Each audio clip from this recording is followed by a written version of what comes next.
umeze neza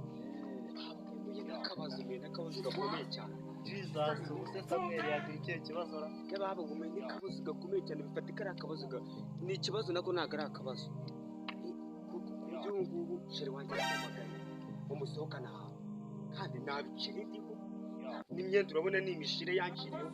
kuko nk'umuntu w'inshuti yanjye rero kugenza nyine cyarantangiye muzehezo ndacyumye shere ukuntu bigenda ubwo ushaka umufasha iki neza wambwa nize wenda na 5 wenda nuko nakigenza Yes way. 5 subu 5 n'ifite n'ibiceri desa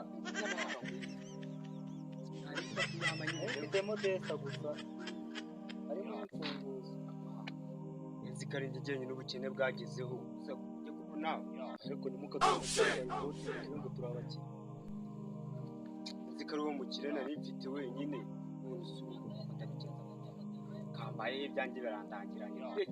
wakira rero ubugumye ahangaha kanze nkuzanire iyo myenda ntari binayo ndayiguha erega uri umuntu wanjye ntari bigere ndure kuntu wangenza kuza kambaye ibyanjye birandangiranye